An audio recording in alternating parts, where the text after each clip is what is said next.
NCERT chemistry for class 7 में आप सभी का स्वागत है। आप सभी पढ़ रहे हैं chapter 3 fibre to fabric. Chapter 2 fibre to fabric में हम लोग को पढ़ना था चैप्टर 3 फाइबर टू फैब्रिक जो 7 क्लास है, उसमें हम लोग को एनुअल फाइबर के बारे में पढ़ना था, वुड एंड सिल्क के बारे में। हम लोग ने वूल यील्डिंग एनिमल्स के बारे में जाना और हम लोग ने साथ ही में ये भी जाना कि हमारे देश में डिफरेंट जो वूल होते हैं उनकी कैटेगरी जाना। फिर हम लोग ने जाना कि फाइबर टू वूल कैसे तैयार किया जाता है। फिर इसके बाद से हम लोग ने इंडस्ट्रियल हैजार्डनेस या ऑक्यूपेशन हैजार्डनेस के बारे में जाना। फिर हम लोग ने सिल्क के बारे में पढ़ा, सिल्क मॉथ के लाइफ हिस्ट्री को जाना और हम लोग ने एक्टिविटी भी की और हम लोग ने ये भी जाना कि भारत जो है वह चाइना के बाद दुनिया का सबसे बड़ा आपका सिल्क का उत्पादक देश है। चलिए, तो अब हम लोग जानेंगे from cocoon to silk, cocoon से सिल्क कैसे तैयार किया जाता है। For obtaining silk moths are reared and their cocoon are collected to get thread. माने जब भी ऐसी चीज़ें होती हैं तो पहले मोथ जो है, ठीक है, ये रेयर्ड किया जाता है, पाले जाते हैं और कोकून कलेक्ट कर लिया जाता है उनसे सिल्क थ्रेड के लिए। फिर रेयरिंग सिल्क वॉर्म, ये आपको मालूम होना चाहिए, हम लोग ने ये जाना भी। A female silk moth lay 100 of egg at a time. एक फीमेल जो सिल्क वो आपका सिल्क वॉर्म होता है वह एक बार में 100 अंडे जो है वह देता है। The egg are stored carefully, नहीं ये तो आपका हो गया था, है ना, सॉरी, सिल्क रोट, हाँ चलिए कोई बात नहीं, मिस्टेक हो गया था। चलिए, तो क्या है कि the egg are stored carefully on strip of cotton and paper and sold for silkworm farmer. तो यही अंडे जो एक बार में 100 अंडे जो देती है, ये रेशम के कीड़ा में जो फीमेल होती है वह 100 अंडे जब देती है तो ये 100 अंडे जो होते हैं, है ना, ये 100 अंडे किसान इसको लपेट करके, है ना, इसको पेपर में या कपड़े में लपेट करके बेच देता है। द फार्मर के पास से यहाँ होगा, हाँ, the farmer keeps egg under hygienic condition and under suitable condition for temperature humidity. तो इसमें जब वो अंडे को कपड़े या कागज़ में लपेटता है तो उसको बहुत ही हाइजीनिक कंडीशन में, सुटेबल कंडीशन में रखा जाता है और टेम्परेचर और ह्यूमिडिटी का भी ख्याल रखा जाता है। The egg are warm to suitable temperature for the larva to hatch from egg. तो इसको एक सुटेबल कंडीशन में रखा जाता है जहाँ हैच होते हैं लार्वा, ठीक है। This is done when mulberry tree bear a fresh crop of leaf. ये तभी संभव है जब नया नया पत्ता जो है, मलबरी जो हम लोग तूत कहते हैं, जनरली मैं जहाँ से बिलोंग करता हूँ इसको तूत लोग कहते हैं, ठीक है।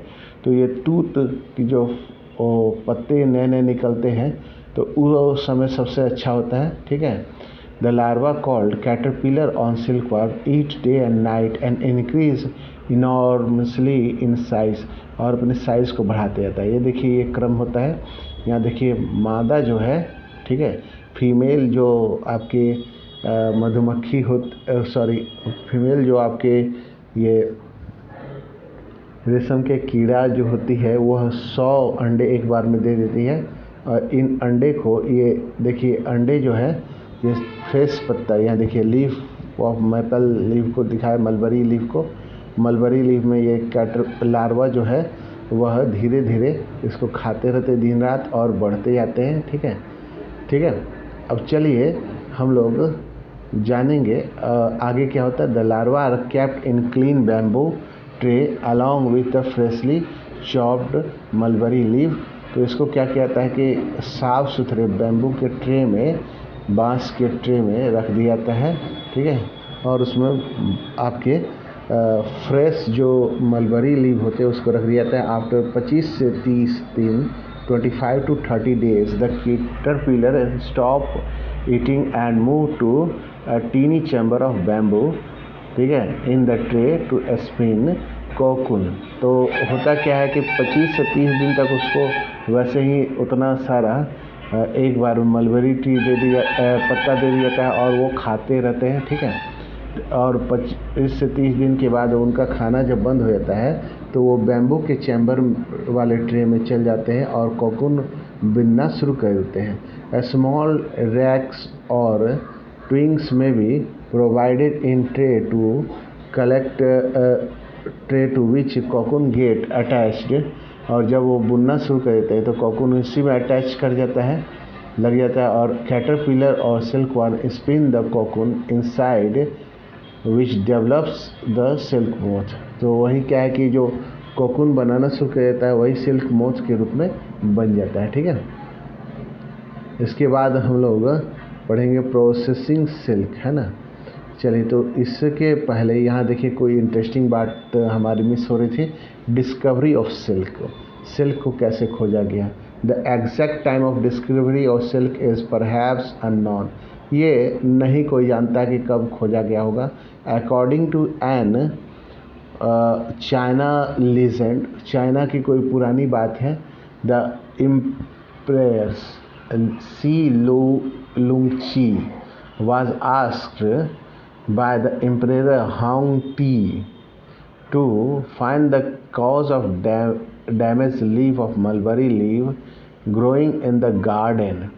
तो सी लुंगची जो है वो पूछा गया, होंगटी जो एम्परर थे चाइना के, उन्होंने सी लुंगची से पता करने के लिए कहा कि क्यों इतने सारे मलबरी के ट्री के जो पेड़ हैं, पत्ते हैं, वो क्यों बर्बाद किए जा रहे हैं। The emperor found white worm eating up mulberry leaf. तो राजा ने देखा कि ये मलबरी के पेड़ के पत्ते जो हैं वह कीड़े लग गए हैं इसमें और वो खा जा रहे हैं। तो ये जो आप जान लीजिए सी लुंगची जो थी, है ना, वह अपने पति होंगटी से ये क्वेश्चन पूछा था। She also notice that they were spinning shiny cocoon around them. उसने देखा कि बहुत चमकीले ये कोकून है। Accidentally a cocoon dropped into her cup of tea and a tangle of delicate thread spreaded from the cocoon, ठीक है। और क्या है कि जैसे इसको निकाला गया तो एक बार में एक रेशा चमकीला धागा जैसा दिखाई पड़ा। Silk industry began in China and was kept a closely guarded secret for 100 of year. 100 साल तक चाइना ने पूरी दुनिया को छिपा के रखा। ये जो आपका सिल्क का जो आविष्कार है या सिल्क बनाने के technique. Later on traders and travellers include silk to other country. The route by travel is still called silk route. तो वही क्या है कि जो यात्री या फिर जो आपके व्यापारी से चाइना जाने के रास्ता को जानते थे, वह इसी कारण से सिल्क रूट अभी तक भी कहा जाता है, ठीक है। चलिए, तो आगे हम लोग चलते हैं, ठीक है। तो ये हम लोग अब थोड़ा ही सा रह गया है processing silk. A peel of cocoon. अब कोकून जब प्राप्त हो जाता है is under a obtaining silk fibre. The cocoon are kept under the sun और boiled to expose the steam. तो क्या कहता है, इसको बॉयल किया जाता है, सन धूप में इसको सुखाया जाता है और स्टीम में एक्सपोज भी किया जाता है, ठीक है, भाप में भी रखा जाता है। द सिल्क फाइबर, तब जा कर के सिल्क फाइबर स्प्रेड आउट, और सिल्क फाइबर तब अलग होते हैं। The process of taking out the thread from the cocoon for use as silk is called reeling the silk. जो प्रोसेस होता है रेशम के धागे को कोकून से निकालने का, उसको रीलिंग द सिल्क कहते हैं, ठीक है। Reeling is done in a special machine. एक स्पेशल तरह का मशीन होता है जो रील तैयार करता है आपके सिल्क का, विच अनविंड द थ्रेड और fibres of silk from the cocoon. Cocoon से वो क्या करता है कि फाइबर को अलग करने का काम करता है। Silk fibre are then spun into silk thread. Silk fibre तब सिल्क के धागे में तैयार कर लिया जाता है, which are woven into silk cloth by viewers.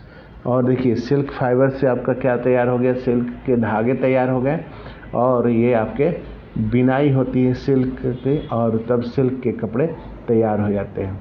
अब अगला जो वीडियो बनेगा आपका वह कीवर्ड के लिए बनेगा। फिर इसके बाद आपका ये समरी वाला क्वेश्चन आंसर होगा, फिर आपके क्वेश्चन आंसर होंगे। क्वेश्चन आंसर के बाद से जो एक्टिविटी होगी है ना, वो मैं आपको समझा दूंगा किस से एक्टिविटी करना है, ठीक है। और फिर डू यू नो भी होगा। चलिए आज की वीडियो में इतना ही। इस वीडियो को लाइक कीजिए, शेयर कीजिए, सब्सक्राइब कीजिए। Thank you, have a nice day.